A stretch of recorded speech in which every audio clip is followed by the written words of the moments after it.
ஆண்டவரும் அருமை இரட்சகருமா இருக்கிற இயேசு கிறிஸ்துவின் ஆச்சரியமான நாமத்தில் தினமும் கர்த்தருடைய சத்தத்தை கேட்டுக்கொண்டிருக்கிற என்னுடைய பிள்ளைகளை வாழ்த்துகிறேன், ஆசீர்வதிக்கிறேன்.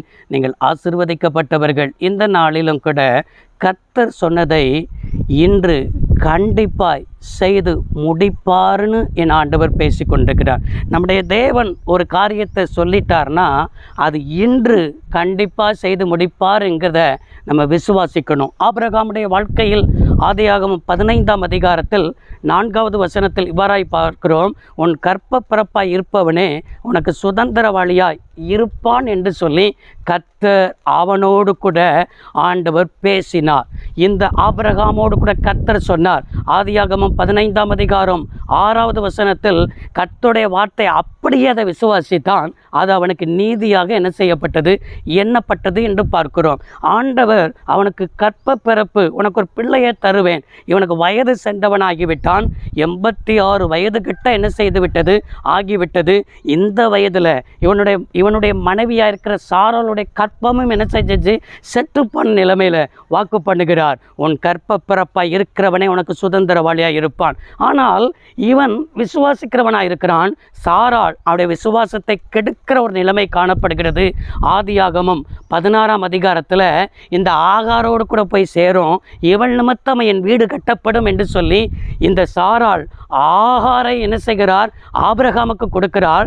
ஆனால் ஆண்டவர் ஏற்கனவே சொல்லியிருக்கிறாரே, அந்த வார்த்தையின் மேலே விசுவாசம் வைக்காமல் சாராளுடைய வார்த்தைக்கு என்ன செஞ்சிட்டான், செவி கொடுத்து போயிட்டான். 86 வயதில் தவறு செய்தான். கர்த்தர் அவனுடைய வாழ்க்கையில் ஆதியாகமம் 17ஆம் அதிகாரம் வரும்போது அவனுக்கு 99 வயதாகிறது. 99 வயதில் கர்த்தர் ஆபிரகாமிட்ட பேசுகிறார், நீ எனக்கு முன்பாக நடந்து உத்தமனாயிரு என்று ஆண்டவர் பேசுகிறார். 13 வருஷம் கர்த்தர் சொன்ன வார்த்தை கண்டிப்பாய் நிறைவேறும் என்கிற நம்பிக்கை இழந்து போய் தவறு செய்தாலும், ஆபிரகாம் தவறு செய்தாலும் கர்த்தர் சொன்ன வார்த்தை கண்டிப்பாய் நிறைவேறும் என்பதற்கு கர்த்தர் ஆபிரகாமுடைய வாழ்க்கையில் பொறுமையாக தான் இருந்தார். ஆபிரகாமுக்கு 100 வயதானாலும் கூட அவர் சொன்னபடியே ஈசாக்கை கர்த்தர் ஆபிரகாமுக்கு கொடுத்து அந்த சந்ததி ஆசீர்வதித்தார். உன் சந்ததி வானத்தின் நட்சத்திரங்களைப் போல, கடற்கரை மணலத்தனை போல நான் பெருக பண்ணுவேன்னு சொல்லி ஆபிரகாமுக்கு வாக்கு கொடுத்தாரே, அவர் சொன்ன வாக்கில் உண்மை உள்ளவராய் இருந்தார். இதே போலதான் ஆபிரகாமின் தேவன் தான் நம்முடைய தேவன். நம்முடைய தேவன் உங்களுடைய வாழ்க்கையில் என்னெல்லாம் சொல்லியிருக்கிறாரோ, காலங்கள் ஆகலாங்க, வருஷங்களும் ஆகலாம், ஆனாலும் நீங்கள் கூட மறந்திருக்கலாம். ஆபிரகாமை போல நீங்கள் கூட தவறு செய்திருக்கலாம். ஆண்டவர் சொன்னாரே நடக்கலையே, ஆண்டவர் சொன்னது எதிர்மறையாக நடக்கிறது என்று நினைக்கலாம். ஒரு ஐயா எங்களுடைய திருச்சபையை சேர்ந்தவர் தான்.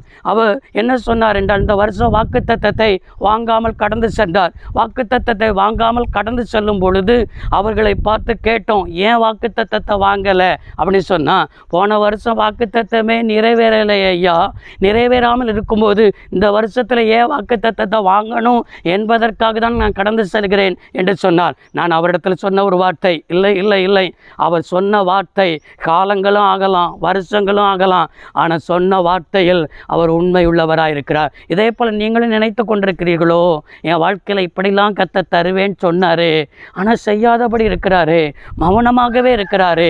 இப்படிப்பட்ட எதிர்மறையான சிந்தையோடு கூட இருந்து கொண்டிருக்கிற சகோதரனே, சகோதரியே, உன்னை பார்த்து தான் கர்த்தர் இன்றைக்கு வாக்கு பண்ணுகிறார். அவர் சொன்ன வார்த்தை இன்றைக்கு கண்டிப்பாய் நிறைவேறும். அதை விசுவாசியுங்கள், அதை அற்புதத்தை பெற்றுக்கொள்வீர்கள். ஜெபிப்போம். சர்வ வல்லமையுள்ள தெய்வமே, அருமை தகப்பனே, இந்த வார்த்தையின்படியே பிள்ளைகளுடைய வாழ்க்கையில் நீ சொன்ன வார்த்தை நிச்சயமாய் நிறைவேறுவதற்கு நன்றி. இயேசு ரட்சக நாமத்தில் பிதாவே, ஆமென். கர்த்தர் உங்களை ஆசீர்வதிப்பாராக. God bless you all.